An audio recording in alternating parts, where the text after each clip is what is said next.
कहानी का ये 15वां भाग देखने से पहले इसके पहले सभी भाग अवश्य देखें। विराज ने शिवाय को अच्छे से समझा दिया था कि वो अब धारा के ऊपर अपनी नजर भी न डाले और शिवाय शर्मिंदा सा होकर स्टडी रूम में पहुंचा। मान वहां खड़ा हुआ टेबल पर रख के पेपर वेट को घुमा रहा था। बोल, बहुत रूखे तरीके से मान ने शिवाय से कहा। मान वो शिवाय को बोलने में उलझन महसूस हो रही थी और ऊपर से मान का रूखा व्यवहार। मान और रूखे स्वर में बोला, जल्दी बोल। शिवाय बोला, मान यार देख, गलती हो गई मुझसे। मैं संजना की बातों में आ गया था। सॉरी। सॉरी तुझे नहीं, मुझे होना चाहिए कि मैंने तुझ जैसे इंसान से दोस्ती रखी। शिवाय बोला, यार मान समझ मेरी बात को। उसने सब कुछ इस तरह से बताया और उस वक्त हालात ऐसे थे कि मैं बातों में आ गया उसकी। पर उस रात करण ने मुझे काफी कुछ बताया संजय के बारे में। तब पता चला कि धोखा वो तुझे दे रही थी काफी टाइम से। मान गुस्से में बोला, हालात का रोना मत रो। तेरा अपना दिल था तो तूने उस पर नहीं मुझ पर शक किया। शिवाय बोला, मेरा दिमाग खराब हो रखा था मान। क्या हो गया, क्यों हो गया, कुछ समझ नहीं आ रहा था जब तेरे साथ धारा को देखा। अब धारा का नाम भी मत लेना अपने जुबान से। मान ने आकर फिर से उसके शर्ट की कॉलर पकड़ ली, पर इस बार शिवाय को भी गुस्सा आ गया। प्यार करता हूँ उससे, दिमाग खराब हो गया था तेरे साथ देखकर उसे। तू बता, तुझ पर क्या बीती थी जब तुझे संजना ने धोखा दिया। शिवाय के जज्बात भी फट पड़े। कब से दिल में दबाकर घूम रहा था। संजना और धारा को आपस में कंपेयर मत कर। संजना ने मुझे जानबूझकर चीट किया और धारा, क्या उसने कहा तुझे कि वो भी। शिवाय बोला, नहीं, उसने कभी नहीं कहा कि वो मुझे पसंद करती है। मैं तेरी शादी वाले दिन ही उसे प्रपोज करने वाला था पर कर नहीं पाया। तू तू धारा की तरफ से दिल मत मेला करना। ये बस मेरी फीलिंग थी उसके लिए जो मैं उसे बता नहीं पाया। पता है मुझे कि उसके दिल में तेरे लिए कोई फीलिंग नहीं। शादी उसकी रजामंदी से हुई है और शादी के बाद भी मैंने पूछा था उससे। मान की बात सुनकर शिवाय का दिल कट कर रह गया। हाँ पता है मुझे कि वो मुझे नहीं बल्कि तुझे पसंद करती है। अक्सर उसकी आंखों में तेरे लिए जज्बात देखे हैं मैंने। शिवाय ये बात जितने भारी दिल से बता रहा था, मान का दिल ये सुनकर उतना ही हल्का हो रहा था। सुकून सा उतर आया था उसके अंदर। फिर ये सब क्यों, मान ने उससे पूछा। या एक तरह से ताना ही मारा था। तेरी शादी संजना से होने वाली थी और उसके बाद तू कोई मायने नहीं रखता उसके लिए। मैंने सोचा था कि मना लूंगा उसे अपने लिए धीरे धीरे, पर वो तो तेरी किस्मत में। मान बोला, अब बात खत्म कर और भूल जा उसे, आखिरी बार कह रहा हूँ। शिवाय बेचारगी से बोला, कहने की जरूरत नहीं है, मैं जानता हूँ कि अब उसे भूलना ही है। मैं यहाँ तुझसे उस दिन के लिए माफी मांगने आया था। मान बोला, विश्वास खत्म और दोस्ती भी उस दिन को भूल जा, साथ में मुझे भी। आए शर्मिंदा था मान, यार हम बचपन के दोस्त हैं। मान गुस्से में बोला, उस दिन कहाँ गया था दोस्त और दोस्ती। शिवाय बोला, दिमाग खराब हो गया था मेरा, समझ नहीं आ रहा था कुछ भी। और मान उसे घूर कर बोला, जहां विश्वास खत्म वहां बात खत्म। अब तू चाहता है कि सब पहले जैसा हो जाए तो ये पॉसिबल नहीं है। जो जैसा रह गया उसको वैसे ही रहने दे, बात खत्म। कहकर मान ने रूम का गेट खोल दिया और बाहर निकल गया। मजबूर होकर शिवाय को भी उसके पीछे आना पड़ा। दोस्ती की डोर टूट चुकी थी और अब उसमें गांठ लगाने की कोशिश की थी शिवाय ने, जिसे मान ने नकार दिया था। वो भी मान के जाने के बाद बोझल कदमों से हवेली से बाहर आ गया। एक बात बताओ, विराज ने मान के गले में बाहें डालकर पूछा। दोनों शिवाय को जाते हुए देख रहे थे और मान के चेहरे की गंभीरता और उसके उखड़े मूड को देखकर विराज ने अलग ही बात करने की सोची। मान ने पूछा, क्या? तो विराज बोला, कोई ड्रामा नहीं किया तूने? मान असमंजस से बोला, कैसा ड्रामा?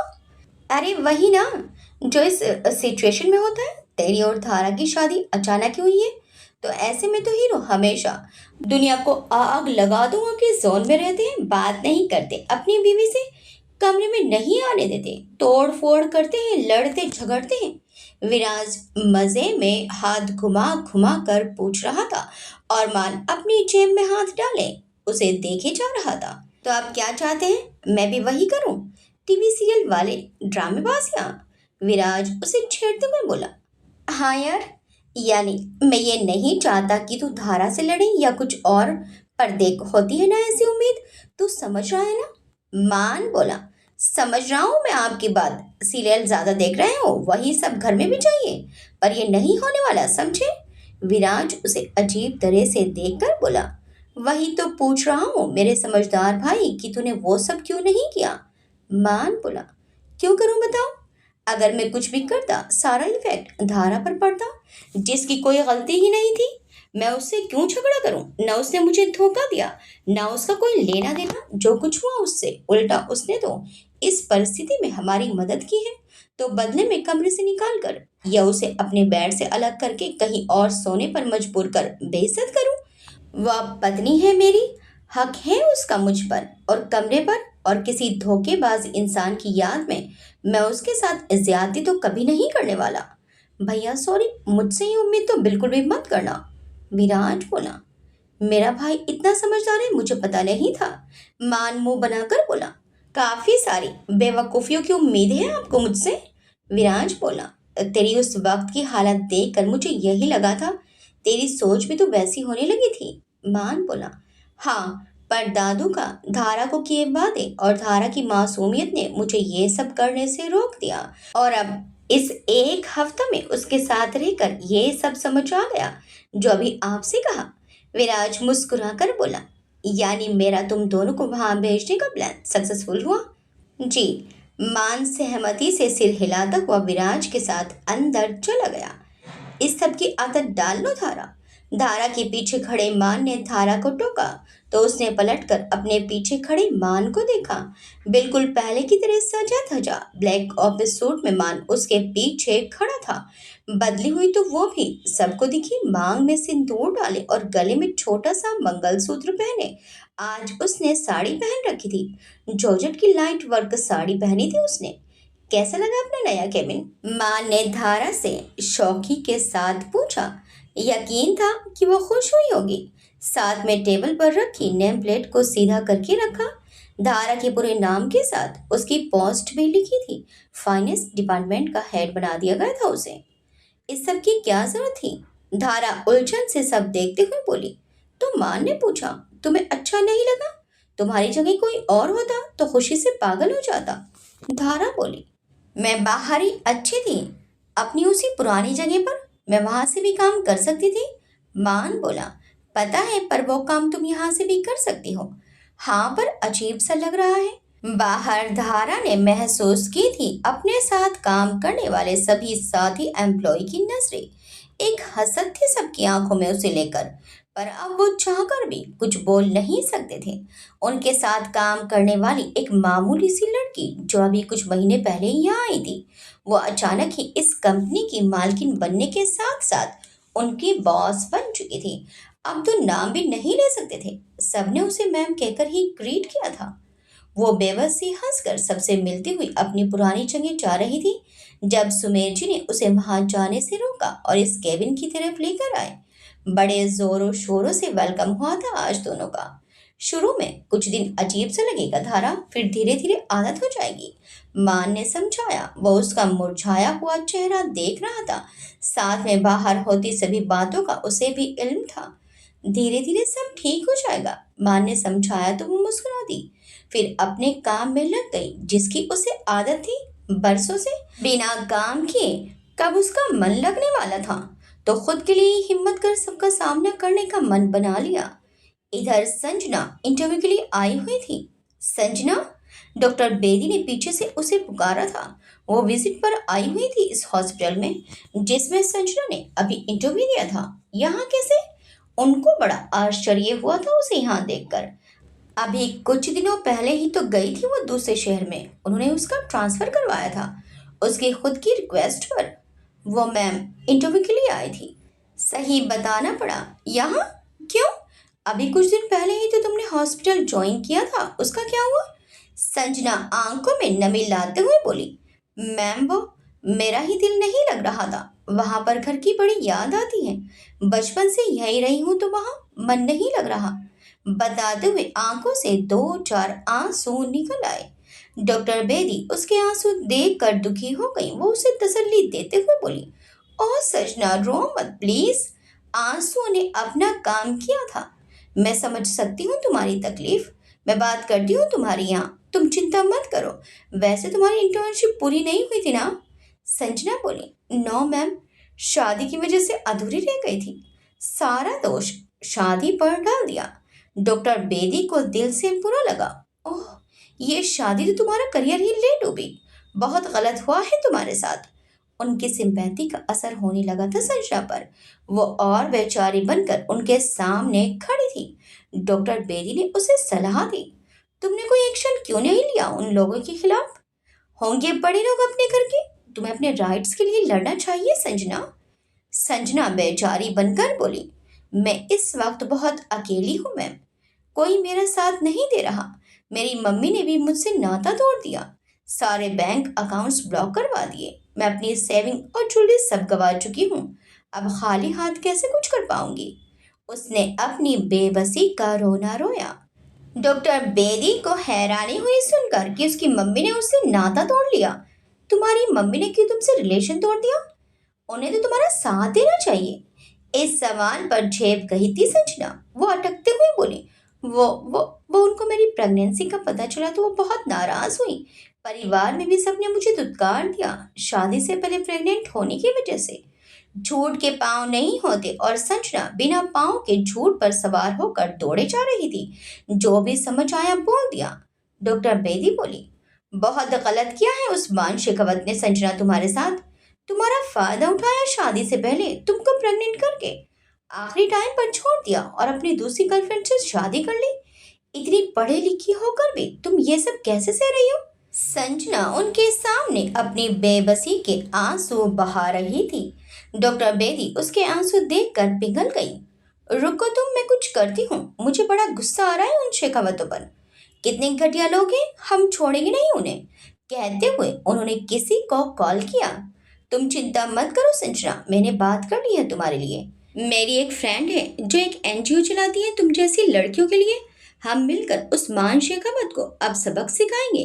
मैंने वकील से भी बात कर ली। तुम पहले इंटरव्यू दे आओ, मैं बात करती हूँ, तुम्हारा सिलेक्शन हो जाएगा। फिर मेरे साथ चलो, मैं आज ही तुम्हें मेरी फ्रेंड से मिलवाती हूँ। हम जल्दी से जल्दी ये काम शुरू करेंगे। संजना डॉक्टर बेदी की बात सुनकर खुश हो गई। Thank you so much ma'am, आप जानती नहीं आपने मेरी कितनी मदद की है।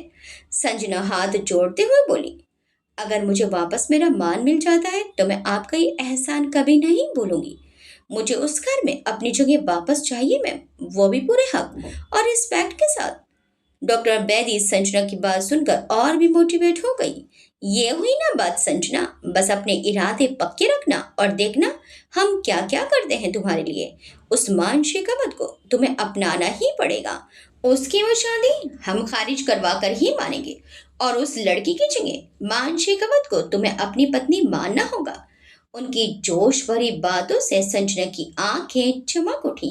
कैसे भी हो उसे वो सब वापस पाना था जो उसके हाथ से निकल चुका था। कैसे भी हो पर पाना तो है। उसने अपने मंसूबे तय कर लिए थे। डॉक्टर बेदी बोली, एक दो दिन में एक एफआईआर करवा देते हैं उनके खिलाफ। एफआईआर की बात सुनकर संजना बोली, पर मैं उनके साथ कोई बुरा नहीं करना चाहती। उसे डर था कि इस सब की वजह से मान को वापस पाने की उम्मीद नहीं रहेगी। उसकी बात सुनकर डॉक्टर बेदी बोली, ओह संजना, तुम कितनी अच्छी हो। उसने तुम्हारे साथ इतना बुरा किया तब भी तुम उसका भला चाहती हो। क्या इतना प्यार करती हो तुम उस इंसान से? संजना ने हाँ में सिर हिलाकर गर्दन झुका ली। अपने दिल को मजबूत बनाओ संजना और अपने हक के लिए लड़ना सीखो। और अगर प्यार करती हो तो लड़ो अपने प्यार के लिए। लड़कर अपना प्यार, सम्मान और हक सब पा सकती हो तुम। हम तुम्हारे साथ हैं। इस आखिरी लाइन ने संजना की आंखों में चमक भर दी। यही तो वो चाहती थी, अम्मान को वापस पाना, ताकि उसके पहले जैसे दिन आ सके। क्योंकि मोहब्बत तो उसे आज भी नहीं थी, बस उसे वो ऐशो आराम की जिंदगी चाहिए थी जो उससे अब छिन चुकी थी। मान उसे किसी राजकुमारी की तरह ट्रीट करता था, उसकी हर फरमाइश पूरी करता था, महंगे महंगे होटल रेस्टोरेंट में खाना खिलाता था, अब तो उसकी सस्ते से होटल में भी खाने की औकात नहीं रही थी। अब वो सब उसे नहीं मिल रहा था जो मिलता था, इसलिए वो ज्यादा छटपटा रही थी। उसे इतना तो पता चल चुका था कि लग्जूरियस लाइफ अगर जीनी है तो वो उसे सिर्फ मान के साथ रहकर ही मिल सकती है, वरना अपनी कमाई में तो वो सिर्फ मिडिल क्लास की तरह जिंदगी ही जी सकती है, और ऐसी भिखारियों वाली जिंदगी उसे नहीं जीनी। उसे हर हाल में मान को पाना ही होगा, तभी वो अच्छी लाइफ जी सकती है। अब वो हर हाल में मान को पाकर ही रहेगी। संजना डॉक्टर बेदी के साथ उस एनजीओ के ऑफिस में बैठी थी जिसका जिक्र उन्होंने किया था। वो संजना के साथ उसी दिन उनसे मिलने आ पहुंची थी। सामने एक उम्र दराज महिला बैठी थी जो तकरीबन संजना की माँ सुधा जी की उम्र के आसपास की थी। ये इस एनजीओ की संचालिका थी, श्रीमती प्रतिभा सिन्हा। चेहरे पर कठोरता के साथ काम के प्रति भाव अधिक दिख रहा था। बालों में कहीं कहीं सफेदी झलक रही थी, और खादी की सादी सी साड़ी पहने वह अपनी चेयर पर बैठी संजना की कहानी सुन रही थी जो उन्होंने ही सुनाने के लिए कहा था। संजना अपने मन मुताबिक अपनी कहानी तोड़ मरोड़ कर सुना रही थी। सारी बातें सुनकर वो बोली, बहुत दुख हुआ सब सुनकर। जो भी तुम्हारे साथ हुआ बिल्कुल सही नहीं है। तुम्हारे केस के बारे में सुना था मैंने कुछ दिन पहले, टीवी पर न्यूज़ में भी दिखाया गया था। मुझे तो तभी लग गया था कि कितने शातिर और कमीने लोग हैं। आखिरी समय में चालाकी से दुल्हन बदल दी और किसी को पता भी नहीं चला। और देखो कुछ दिन बाद बनी और सब अब भूल भी गए। यही तो बात होती है इन अमीर लोगों की। ना इनको बदनामी से डर लगता है और ना ही लोगों की प्रतिक्रिया से डरते हैं कि लोग क्या कहेंगे। बस जो दिल में होता है वो कर डालते हैं बिना किसी की परवाह किए। वो लड़की, क्या नाम बताया उसका, हाँ धारा, मजे से उस मान शिकावत के साथ उसकी बीवी बनकर रह रही है, और तुम दुनिया जहान के धक्के खा रही हो। सामने बैठी डॉक्टर बेदी और संजना के आगे वह अपना दिमागी जहर उगल रही थी। तुम चिंता मत करो संजना, अब हमारा एनजीओ और शहर का सबसे बड़ा सशक्त नारी संगठन तुम्हारे साथ है। हम छोड़ने वाले नहीं हैं उन लोगों को। संजना आंसू भरी आंखों से बोली, मैं बस यही चाहती हूँ कि मुझे मेरा हक मिल जाए कैसे भी। इस सारे खेल को धारा ने खेला है, मान को फंसाकर और मेरे खिलाफ भड़काकर। आप बस उस धारा को उस घर से और मान की जिंदगी से दूर करके मुझे मेरा हक दिलवा दीजिए। मुझे मान की जिंदगी में वापस जाना है, अपना खोया आत्मसम्मान वापस लेना है, ताकि दुनिया के आगे सिर ऊंचा करके जी सकूं। अंजना की बातें इस वक्त इतनी प्रभावशाली थी कि दोनों औरतें उसकी बातों में पूरी तरह आ चुकी थी। तुम निश्चित रहो, उस धारा को तो हम नहीं छोड़ेंगे, और देखना कुछ ही दिनों में तुम उस घर में अपनी जगह पर होंगी। और वो अपनी जगह, थोड़ा रखिए, कुछ ही देर में हमारी वकील साहिबा भी आती ही होंगी जो तुम्हारा केस देखेंगी। अरे ये लो, ये भी आई गई। नमस्कार प्रतिभा देवी जी, बताइए कैसे याद किया, किसकी शामत लानी है। अंदर आती उस महिला ने सामने रखी खाली कुर्सी पर बैठकर हंसते हुए बात कही और एक नजर संजना और डॉक्टर बेदी पर डाली। प्रतिभा जी मुस्कुराकर बोली, नमस्कार नीतू जी। इस बार का केस बड़ा तगड़ा होने वाला है। शहर के सबसे बड़े असामी के खिलाफ मोर्चा खोलने वाले हैं हम, और आप उन लोगों के खिलाफ हमारी पैरवी करेंगी। क्या बात कर रही हैं आप, कौन है वो। नीतू ये सुनकर लगभग अपनी कुर्सी से उछल ही पड़ी। शहर के जाने माने रईस मान प्रताप सिंह शेखावत। प्रतिभा जी ने जैसे ही बताया नीतू की आंखें चमक उठी। क्या बात करती हो, प्रतिभा जी बोली। जी बिल्कुल, इनसे मिलिए, ये है डॉक्टर बेदी और ये है डॉक्टर संजना सहाय। प्रतिभा जी ने दोनों का परिचय दिया तो वो चौंक कर बोली, एक मिनट, कहीं ये वही संजना तो नहीं जो अपनी शादी से गायब हो चुकी थी। बोलते हुए बिल्कुल भी नहीं झिझकी थी, बल्कि बेशर्मी के साथ आंखें फाड़ कर अच्छे से घूर कर देखा। प्रतिभा जी बोली, "जी, वही है ये। बहुत बुरा किया है उन लोगों ने इनके साथ। अब इनसे आप बात कीजिए और बताइए कि कैसे कब क्या करना है।" इसके बाद नीतू ने तसल्ली से संजना की पूरी बात सुनी और आखिर तक उसकी आंखें चमक उठी। अच्छा खासा केस उसके हाथ लग चुका था। इससे पैसों के अलावा उसका नाम भी खूब उठने वाला था। सबके लिए अच्छा खासा मौका लेकर आई थी संजना। ठीक है संजना जी, आपकी पूरी बात सुनी और समझ ली हमने। आप हमारी बात सुनते और मानते जाइए और देखिए कि कैसे आपको आपका हक हम सब मान सम्मान के साथ दिलवाते हैं। और इसका उल्टा हो गया तो? संजना ने अपना शक जाहिर किया क्योंकि सच सिर्फ वही जानती थी। अब उल्टा हो या सीधा, ये केस तो अब हम ही जीतेंगे, चाहे जो हो जाए। नीतू और प्रतिभा की जोड़ी ने आज तक किसी को नहीं छोड़ा। हम हर केस को जीतते आए हैं, चाहे जो भी हो। नीतू ने बड़ी अदा से ये बात कही। संजना, तुम अपनी मेडिकल रिपोर्ट तैयार करवा लेना, जिससे पता चल सके कि तुम्हारा अबॉर्शन हुआ है और वो बच्चा मान शेखावत का ही था, ये हम साबित करेंगे। नीतू की बात से संजना थोड़ी घबरा गई थी, पर अबॉर्शन तो हो ही चुका था। बच्चा किसका था अब ये कोई साबित नहीं कर सकता था। डॉक्टर होने के नाते इतना पता था संजना को, वो मजबूर कर सकती थी मान को, इसका पूरा भरोसा था उसे। नीतू आगे बोली, तुम्हारी शादी की फोटोज तो मैं अरेंज कर लूंगी आराम से, जिसमें तुम मान के साथ शादी की रस्में करती हुई दिख रही थी, और लास्ट में उस धारा की भी, जिसमें वो मान के साथ गृह प्रवेश कर रही है। इससे ये साबित हो जाएगा कि शादी तुम्हारी हुई थी, लेकिन घर पहुंची वो धारा, यानी कि धारा मान शेखावत के साथ एक नाजायज रिश्ते में रह रही है। जैसे जैसे नीतू बता रही थी, संजना के चेहरे की चमक बढ़ती जा रही थी। अगर ऐसा होता है तो वो जल्दी ही उस हवेली में होगी मान की पत्नी के रूप में, और फिर वो मान को तो मना ही लेगी। भरोसा था उसे, वो उसका कितना बड़ा दीवाना था जानती थी वो। खुद की खूबसूरती पर बड़ा मान था उसे। बाद में धीरे धीरे घर में सब उसे अपना ही लेंगे, यकीन होने लगा था। डॉक्टर बेदी बोली, थैंक यू सो मच प्रतिभा जी कि आपने मेरी बात सुनी और मानी। अब आप संजना की मदद के लिए तैयार हो गई हैं, ये हमारे लिए बहुत बड़ी बात है। मेरी तरफ से जो भी मदद हो सकती है वो मैं करूंगी, ये मेरा वादा है आपसे। डॉक्टर बेदी बड़ी संतुष्ट दिख रही थी अभी तक की हुई सभी बातों से। प्रतिभा जी बोली, जरूर मैम, अब हमें सभी के साथ और सहयोग की आवश्यकता रहेगी। अब सबका साथ तो अनिवार्य है, तभी हम जीत पाएंगे। बड़े लोग हैं, कई सारे मोर्चे निकालने पड़ेंगे उनके खिलाफ। इस नेक काम में आपका साथ देते हुए मुझे बड़ी खुशी होगी, आप याद कर लीजिएगा बस। अब हम चलते हैं, संजना की मेडिकल रिपोर्ट मिलने में एक दिन तो पूरा लग ही जाएगा, तो हम अब परसों आएंगे आपके पास सारी रिपोर्ट्स के साथ। डॉक्टर बेदी ने अपनी जगह से उठते हुए जाने की इजाजत मांगी। बहुत बड़ा केस हाथ लगा है नीतू, इस बार तो बारे न्यारे हो जाएंगे हमारे। संजना और डॉक्टर बेदी के जाते ही दोनों ने आपस में बात करना शुरू कर दिया। शेखावत के जो भी एंटी ग्रुप है उनका पता करो, वो पूरा साथ देंगे हमारा अच्छे खासे डोनेशन के साथ इस केस में। नीतू ने बड़े शातिराना तरीके से सोचते हुए कहा, और मीडिया, उसे भी अच्छा खासा मुद्दा मिलने वाला है। कुल मिलाकर अब हमारे मजे ही मजे।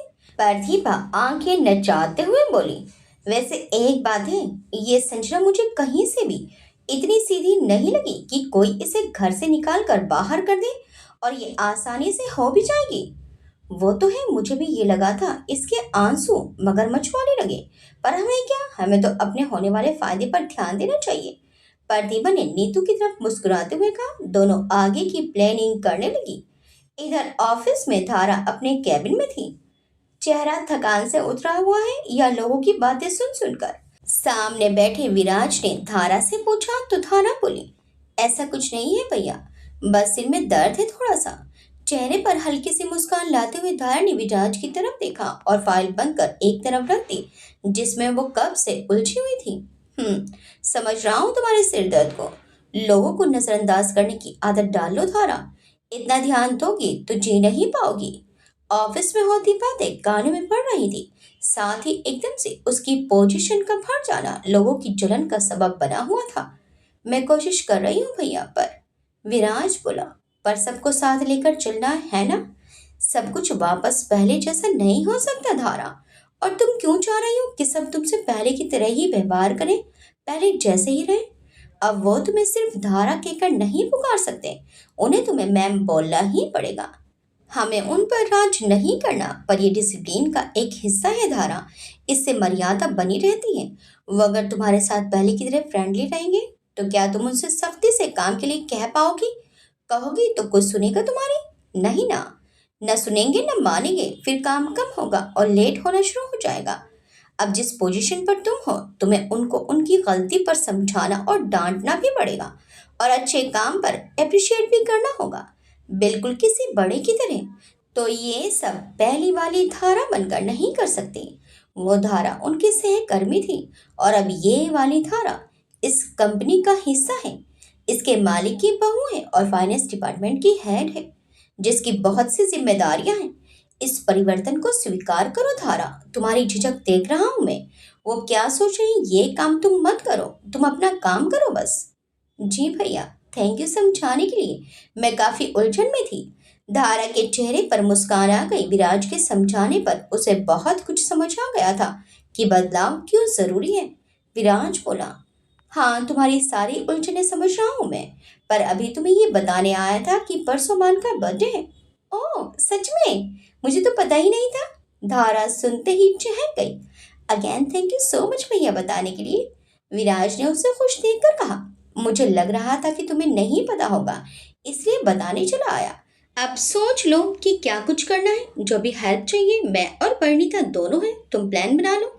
मान को वैसे भी सरप्राइज बहुत पसंद है। पार्टी देनी है या कहीं भी जाकर बर्थडे सेलिब्रेट करना है या कुछ और, बता देना, मैं सब अरेंज करवा दूंगा। धारा बोली, जी भैया मैं सोचकर बताती हूँ। विराज ने कहा, ठीक है लेकिन जल्दी बताना, यानी हो सके तो शाम तक बता देना। और हाँ, नए टेंडर्स का कोटेशन तैयार करवा लिया? वो भैया मैंने खुद से तैयार किया है, आप एक बार चेक कर लेना बस। विराज ने उठते हुए कहा, ओके मेरे कैबिन में भिजवा दो, लंच के बाद मीटिंग है। अपनी पूरी तैयारी करके रखना, इस बार तुम्हें ही सारी प्रेजेंटेशन देनी है, और कुछ प्रॉब्लम हो तो मान से हेल्प ले लेना, वो इस काम में एक्सपर्ट है। धारा ने जवाब दिया, जी भैया मैं पूछ लूंगी उनसे। कमिंग। डोर पर नॉक हुआ तो मान ने काम करते हुए ही अंदर आने की इजाजत दी। अरे तुम नॉक वॉक मत क्या करो, वैसे ही आ जाया करो, क्या फॉर्मेलिटी करनी। सामने धारा को देखकर मान ने लैपटॉप पर उंगलियां चलाते हुए कहा, सच में, फिर डांटेंगे तो नहीं। धारा ने मुस्कुराते हुए पूछा तो मान ने उसे घूर कर देखा। बैठो चुपचाप, फालतू बातें मत याद रखा करो। धारा बोली, ओके सॉरी। धारा को वो दिन याद आ गया जब वो बिना नॉक किए ही मान के रूम में आ गई थी। तब संजना मान के साथ थी। बाद में डांट पड़ी थी मान से बिना नॉक किए आने की वजह से। सोचते हुए धारा के चेहरे पर मुस्कान आ गई। ये पेन ड्राइव है आज की प्रेजेंटेशन की, आप एक बार चेक कर लीजिए, थोड़ी देर में मीटिंग है। लाओ दो। पेन ड्राइव लेकर अपने लैपटॉप में उसे लगाकर चेक करने लगा। कुछ देर बाद मान बोला, थोड़े से चेंजेस हुए हैं धारा, इनको समझ लो। कुछ देर तक मान धारा को समझाता रहा। मीटिंग के बाद तुम्हें मेरे साथ भी चलना है, आज ही एक क्लाइंट आ रहे हैं, उनसे मिलना है। एक आध घंटे की मीटिंग है, बस फिर मैं तुम्हें घर छोड़ दूंगा। धारा ने पूछा, घर छोड़ देंगे? हाँ क्योंकि मुझे डैड के साथ जाना है, उसके बाद साइड देखने।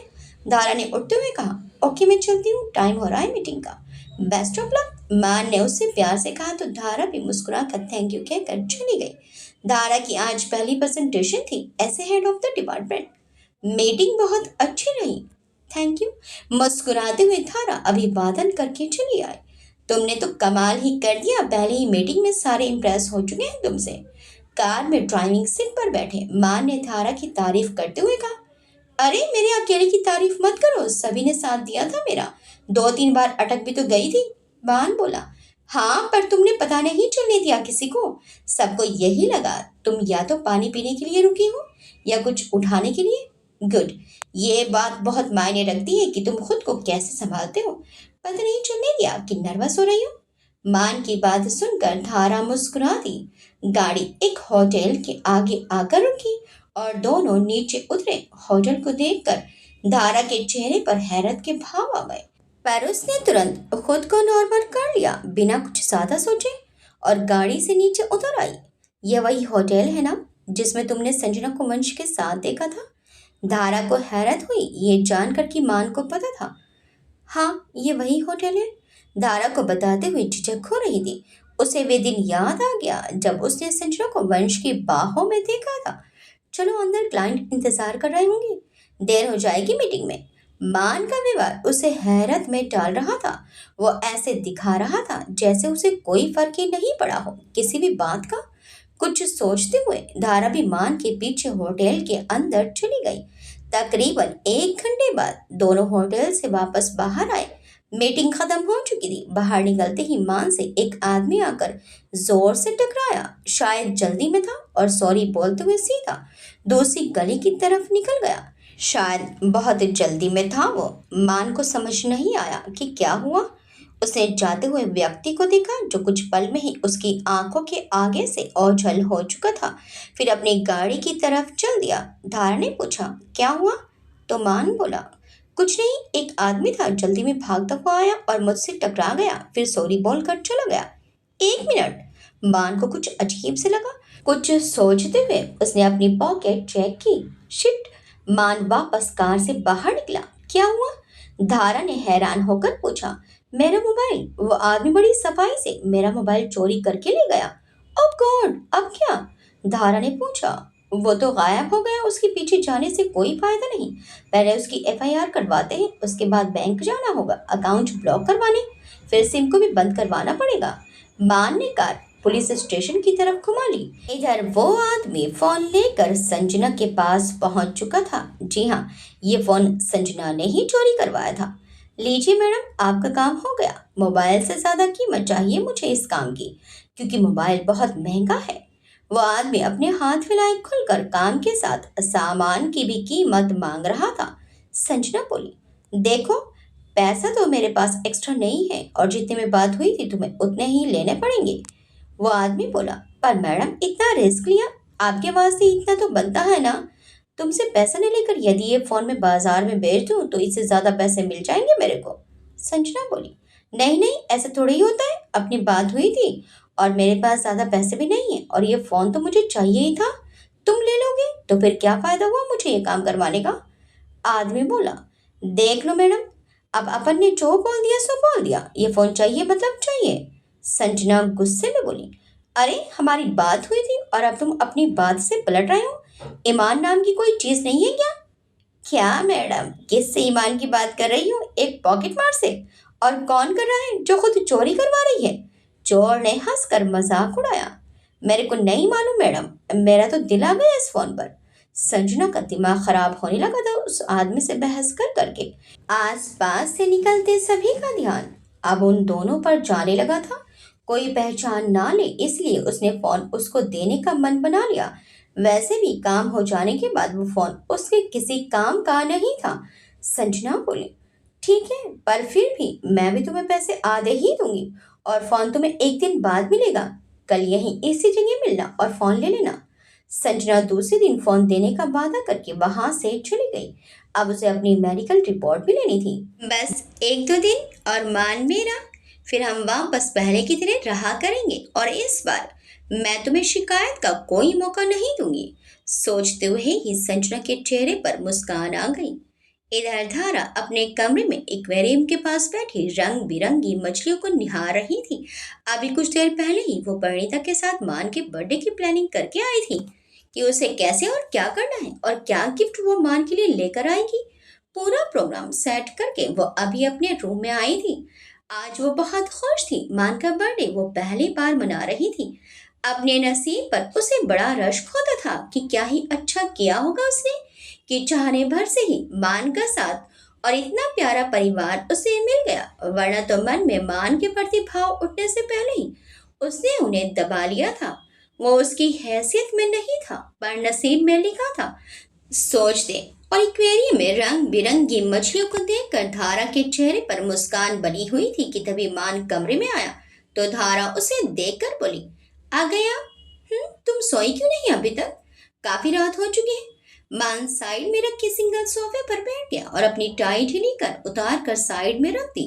साथ में 2 छोटे छोटे कैरी बैग भी थे, वो सामने टेबल पर रख दिए। धारा ने जवाब दिया, मुझे नींद नहीं आ रही थी तो यहाँ कर बैठ गई। आपका इंतजार कर रही थी ये कहना नहीं चाहती थी। कैसी है तुम्हारी सखी सहेलियां? मान ने एक्वेरियम के पास आकर पूछा। मछलियां इधर से उधर भाग रही थी। खाना डाला इन्हें? धारा ने कहा, हाँ कुछ देर पहले ही डाला था। तुम्हें पहचानने लगी है? धारा के हाथ के पास इकट्ठी हुई मछलियों को देखकर मान ने कहा, हाँ। धारा मान की बात पर मुस्कुरा दी। काफी थके हुए लग रहे हैं, साइड पर ज्यादा टाइम लग गया, दूर थे क्या? उसने मान के चेहरे की थकान देखकर पूछा। नहीं, ज्यादा दूर नहीं थी, पर पहले फोन के लिए सारी फॉर्मेलिटीज पूरी करने में टाइम लग गया और फिर उसके बाद साइट देखने जा पाया तो देर हो गई। ओह अच्छा, तो क्या फोन मिल पाएगा आपका? धार ने पूछा तो मान बोला, नहीं, फोन मिलना तो मुश्किल है और मिल भी गया तो अब किसी काम का नहीं रहेगा। वह उसका सारा सिस्टम खराब कर चुके होंगे, इसलिए नया फोन ले आया। और ये तुम्हारे लिए। एक कैरी बैग उठाकर धारा की तरफ बढ़ा दिया उसने। धारा ने पूछा, ये क्या है? नया फोन? अपने लिए ले रहा था तो एक तुम्हारे लिए भी ले आया। ये सब देखकर धारा का चेहरा मायूस हो गया। उसने हैरानी से मान को देखा और परिणीता भाभी की बात याद आई जो वो उसे हंसते हुए कह रही थी, ये गिफ्ट तो तुम नहीं दे पाओगी, देख लेना। और अब हुआ भी वही। धारा मान को गिफ्ट में फोन देने का सोच रही थी, पर मान खुद ही ले आया था।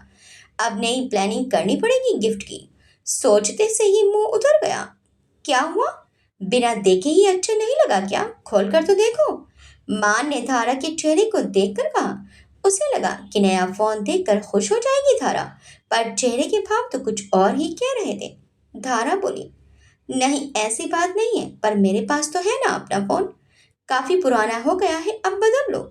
मान ने कहा तो धारा ने अपने फोन को देखा जो सामने मेज पर रखा था। धारा बोली, हाँ पर मुझे वो पसंद है, उसकी आदत है मुझे। कुछ दिन में इसकी भी आदत पड़ जाएगी। और ये रख मत देना, बाकी की चीजों के साथ संभाल कर काम में ले लेना। माँ ने कहा और वॉशरूम की तरफ चला गया। ठीक है, आप फ्रेश होकर नीचे आ जाइए, मैं आपका खाना लगवाती हूँ। रहने तो मैं खाना खाकर आया हूँ, तुमने खाया? धारा अटकते हुए बोली, हाँ वो नहीं, इंतजार कर रही थी मान का, ये कह नहीं पा रही थी। मान बोला, तुमने अभी तक खाना नहीं खाया? गलत बात है धारा, काफी देर हो गई है तुम्हें आए हुए, तुम तब से भूखी बैठी हो। दादी बुआ कोई पट्टी पढ़ा कर गई है क्या कि पति के बिना खाना मत खाना या पति के बाद उसकी छोटी थाली में खाना? अगर ऐसा है तो उनकी ये बात मानने की बिल्कुल जरूरत नहीं है। धारा बोली, नहीं ऐसा नहीं है, मैं खुद ही आपका इंतजार कर रही थी कि आपने भी तो नहीं खाया था ना। बान बोला, ओके आज तो ठीक है, पर आगे से टाइम पर अपना खाना खा लिया करना। जाओ खाना लगवाओ, मैं आता हूँ। धारा ने चौंक कर कहा, पर आपने तो खा लिया ना। मान बोला, थोड़ा और खा लूंगा, जाओ जाकर खाना लगवाओ, मैं आता हूँ। और अब कभी मुझे थोड़ी भी देर हो तो तुम अपना खाना टाइम से खा लिया करो। माँ ने धारा के सिर को हल्के से सहला दिया और वॉशरूम की तरफ बढ़ गया। प्यार, रिश्तों और पैसों सभी के अभाव में पली धारा के लिए ये मान का फिक्र करना हर पल नए एहसासों को जगा रहा था। साथ ही दिल में एक अजीब डर भी उठ रहा था कि कहीं उसकी इन खुशियों को किसी की नजर ना लगे। आंख की कोर पर आई छोटी सी पानी की बूंद को साफ कर धारा कमरे से बाहर चली गई। तुम्हारी रिपोर्ट्स आ गई? फोन पर संजना से बात करते हुए एडवोकेट नीतू ने संजना से पूछा तो वो बोली, जी मेरी सभी रिपोर्ट्स कंप्लीट हैं। नीतू बोली, ओके। देखो संजना, हमने आज सारा प्रोग्राम सेट कर दिया है कि कब क्या कैसे करना है। अब तुम तैयार रहना और खुद को मजबूत रखना है। किसी की धमकी से नहीं डरना और किसी लालच में नहीं आना और किसी के भी कहने और समझाने से पीछे नहीं हटना, समझी? क्योंकि अब हम सब तुम्हारे साथ जुड़े हैं तो ये सभी की रेपुटेशन का सवाल है। और सामने वाला बहुत बड़ी हस्ती है, एक भी गलती हुई और उसने हम सब का फ्यूचर खत्म कर देना है। समझ रही हो ना? संजना ने जवाब दिया, जी मैम मैं समझ रही हूँ आपकी बात, आप मुझ पर विश्वास कीजिए, ऐसा कुछ नहीं होगा। कहते हुए संजना के माथे पर पसीना आ गया था जिसे उसने तुरंत पोंछ लिया। नीतू बोली, गुड, कल बस एक दो काम और करने हैं, रात से हमारा प्लान एक्टिव हो जाएगा। मान प्रताप सिंह शेखावत की गिरफ्तारी से तो तैयार हो जाओ धमाकों के लिए। Good night. कुटिलता से मुस्कुराती नीतू ने फोन रख दिया। दूसरी तरफ संजना ने भी फोन रखा और मुस्कुरा दी। अब उसे अपनी मंजिल नजदीक ही दिख रही थी। अगले दिन शाम को ऑफिस से आने के बाद और डिनर करने के बाद कुछ देर तक मान अपना काम करता रहा। फिर फोन बजा तो देखा धारा का मैसेज था, मछलियों को खाना डाल देना प्लीज, मैं भाभी के साथ बिजी हूँ। मान ने मैसेज पढ़ा तो उठकर एक्वेरियम के पास गया और पास में रखा फिश फूड का पैकेट उठाकर कुछ दाने पानी की सतह पर बिखेर दिए। दाने डालते ही मछलियां ऊपर आकर कुछ दाने मुंह में भरती फिर नीचे भाग जाती। कुछ देर बाद उनकी अटकेलियों को देखता रहा। टाइम देखा 10:30 बज रहे थे। आज दोनों ही साथ में टाइम से घर आ गए थे और जब से आए थे धारा तकरीबन तब से ही गायब थी। उसे दिखी नहीं। खाने के समय जरूर वो सबके साथ मौजूद थी। उसके बाद परिणीता के साथ बातें करते हुए दोनों पता नहीं कहाँ गायब हो गई। मान को काम था तो वो अपने रूम में आ गया। ज्यादा नजदीकियां तो दोनों में बनी नहीं थी, पर एक दूसरे की आदत होने लगी थी। धारा आई नहीं थी कमरे में और मान उसका इंतजार कर रहा था। लेटे लेटे उसकी आंख लगने लगी तो आंखें मूंद कर सो गया। फोन पर बार बार बेल बज रही थी जो नींद में खलल डाल रही थी। नींद गहरी होने लगी थी तो फोन की आवाज से झुंझलाहट हुई, पर फिर भी फोन उठाकर कान से लगाया। मान सामने विराज था। हाँ भैया बोलो। मान ने नींद में ही पूछा तो विराज बोला, वो आज जिस टेंडर का फॉर्म सबमिट किया है उसकी कोटेशन फाइल तुम्हारे पास है क्या? मान ने जवाब दिया, नहीं भैया वो तो ऑफिस में ही रखी थी, इस वक्त क्या जरूरत पड़ गई आपको? विराज ने कहा, कुछ काम है बस, धारा से पूछ, शायद वो अपने साथ ले आई हो। विराज के कहने पर मान का ध्यान बगल की खाली जगह पर गया। वो अभी भी खाली थी। माँ ने उसी वक्त साइड लैंप ऑन किया। भैया, धारा तो नहीं है रूम में, वो भाभी के साथ थी ना शाम से? मान ने पूछा। परिणीता के साथ? पता नहीं, पर परिणीता तो सो रही है, विराज ने बताया। तो उसकी बात सुनकर मान पूरी तरह से उठ कर बैठ गया। फिर धारा कहाँ है? वो तो नहीं है यहाँ। देख, शायद वॉशरूम में होगी, कहाँ जाएगी? विराज ने कहा तो मान ने वॉशरूम भी चेक कर लिया। वहां कोई नहीं था। इस वक्त कहाँ गई होगी? मान ने परेशान होकर विराज से पूछा। मुझसे पूछा है? बीवी तेरी है, तुझे ध्यान रखना चाहिए ना, डांट लगाते हुए जवाब मिला। बालकनी चेक की? मान ने बताया। हाँ देख ली, वहां भी नहीं है। विराज बोला, तो नीचे जाकर देख, शायद गार्डन में ना बैठी हो अकेली, हो सकता है कोई प्रॉब्लम हो। तू तो पूछता नहीं होगा ना उससे कुछ? देखता हूँ भैया जाकर अभी। पाँव में स्लीपर डालकर मान बोला और नीचे की तरफ भागा। अब उसे भी चिंता होने लगी। हॉल की सारी लाइट्स ऑफ थी, सभी अपने कमरों में जाकर सो चुके थे। सर्वेंट्स भी नहीं दिख रहे थे। इस वक्त वो भी अपने क्वार्टर में चले जाते हैं। ड्राइंग रूम से होता हुआ मान गार्डन की तरफ गया, पर वहां भी सब सुनसान सा था, कहीं कोई नहीं दिखा। मान बोला, भैया वो तो कहीं भी नहीं है, गार्डन में भी नहीं है। क्या? विराज भी चौंक गया सुनकर। दादी के पास? मान ने अंदाजा लगाया।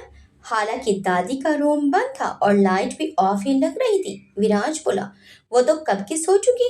एक काम कर, टेरिस पर जाकर देख, शायद वहां हो, मैं भी आता हूँ साथ में। विराज के कहने के साथ ही मान टेरिस की तरफ भागा। उसे अजीब सी बेचैनी होने लगी थी।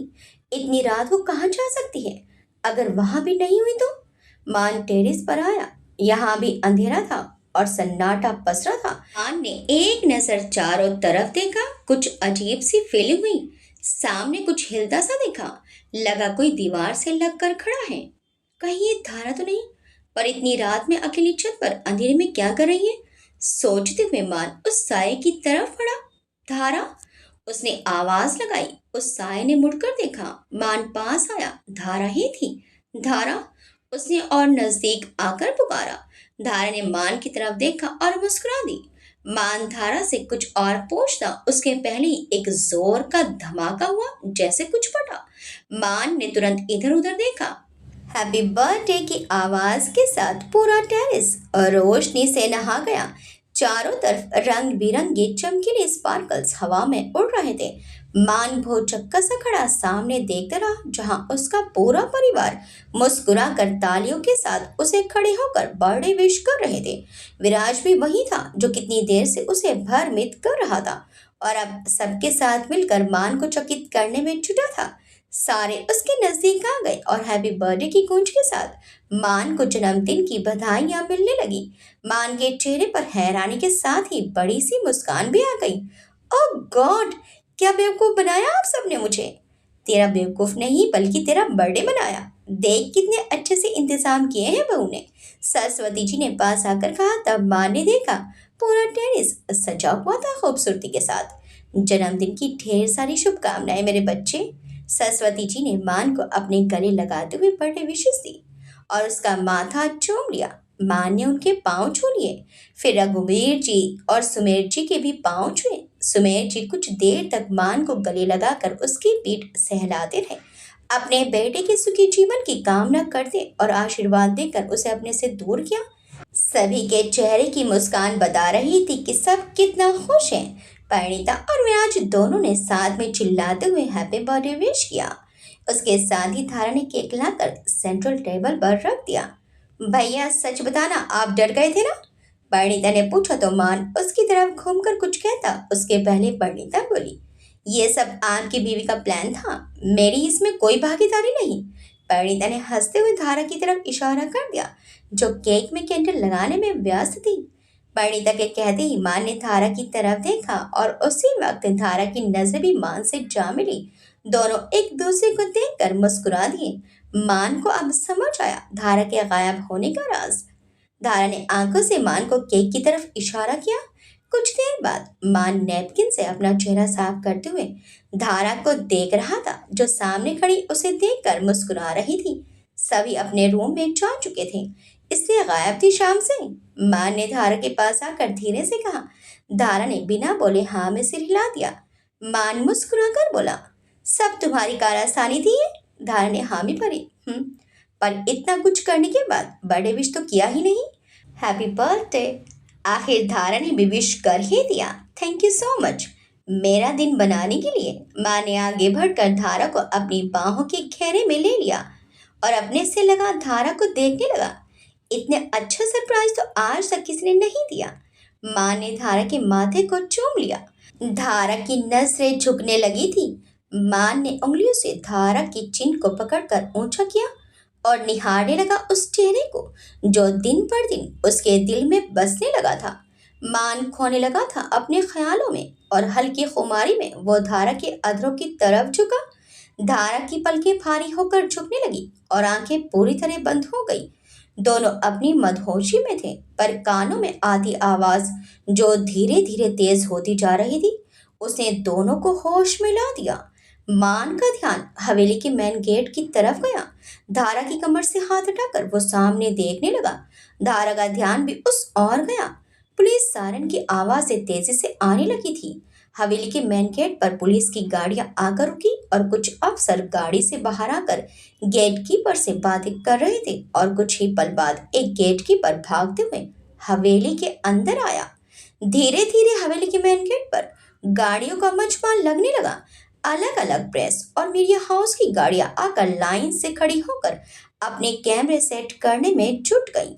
मीडिया पर्सन अपने माइक को थामे कैमरों में अपने एंगल सेट करने लगे। देखते ही देखते अच्छा खासा जमघट लग चुका था वहां, जिसको संभालना अब गेट कीपर के बस का भी नहीं लग रहा था। सारी लाइट्स ऑन हो चुकी थी और दिन का सा उजाला दिखने लगा था। हर एक चीज साफ सुथरी दिख रही थी। अभी तक ऊपर से ये तमाशा देखते मान और धारा भी हैरत में आते जा रहे थे कि आधी रात को घर में ये कौन सा तमाशा हो रहा है। इधर गेट से पुलिस टीम से कुछ लोगों ने हवेली में प्रवेश किया और उधर मान धारा का हाथ थामे तेजी से नीचे की तरफ भागा। नीचे आते ही उसे हॉल में काफी जोरदार बहस की आवाजें आनी शुरू हो गई। सुमेर जी और विराज की आवाजों के साथ अन्य जो लोग हवेली में आए थे उनके भी बोल सुनाई देने लगे। वो माफी मांगते हुए अपने काम को पूरा करने की रिक्वेस्ट कर रहे थे और अपनी सरकारी नौकरी की मजबूरियां गिनते हुए बता रहे थे कि ये उनका फर्ज है, कोई निजी कार्रवाई नहीं। और इसी बीच काफी ज्यादा जोरदार आवाज के साथ रघुवीर जी ने सबको एक साथ चुप करवा दिया। गुस्से से उनकी आंखें लाल हो रखी थी, चेहरा तमतमाने लगा। यही हाल कुछ सुमेर जी और विराज का भी था। मान तेजी से नीचे आते हुए हॉल में आया, साथ में धारा भी थी। मान को देखते ही कुछ पल के लिए वहां सन्नाटा छा गया। मान की नजरें सामने खड़े वर्दीधारी लोगों पर पड़ी, जो पुलिस महकमे के थे। क्या हो रहा है यहाँ? मान ने सबकी तरफ देखते हुए सवालिया लहजे में पूछा। इस वक्त घर में सबका चेहरा परेशानी गुस्से से भरा हुआ लग रहा था। परिणीता सरस्वती जी को थामे एक तरफ खड़ी थी। सरस्वती जी को देखकर ही लग रहा था कि वो अभी रो देंगी। बाकी सभी का चेहरा गुस्से से तमतमाया हुआ लग रहा था। आप सब इतने परेशान क्यों हैं दादू?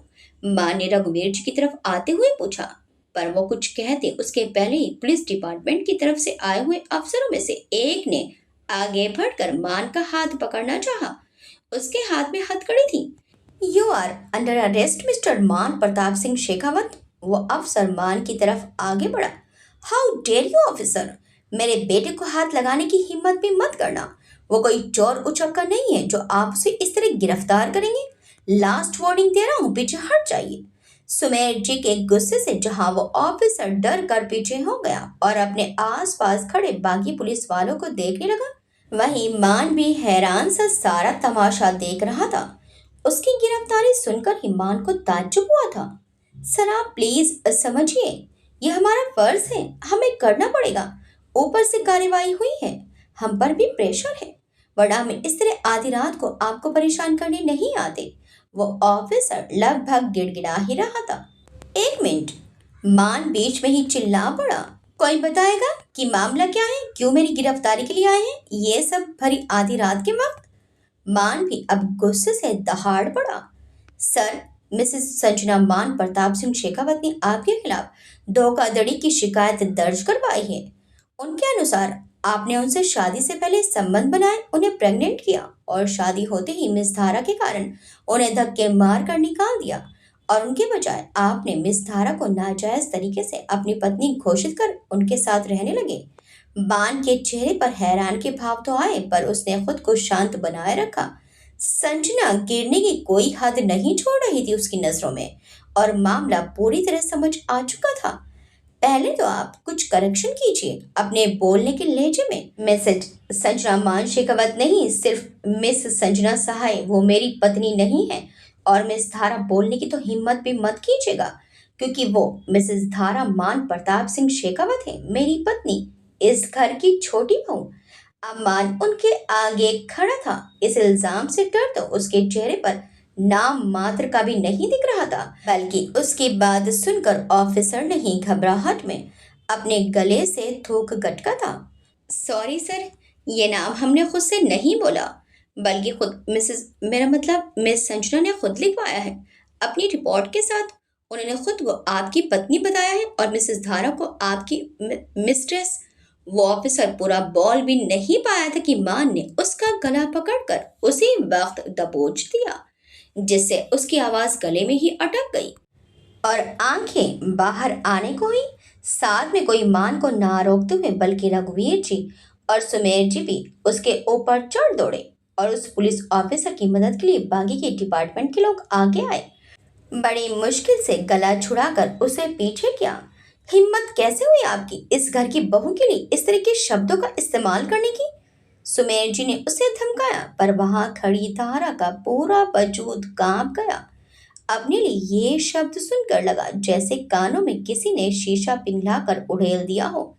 अब उन पुलिस वालों की हिम्मत नहीं हो रही थी कि वो मान की गिरफ्तारी कर ले, पर खाली हाथ भी नहीं लौट सकते थे।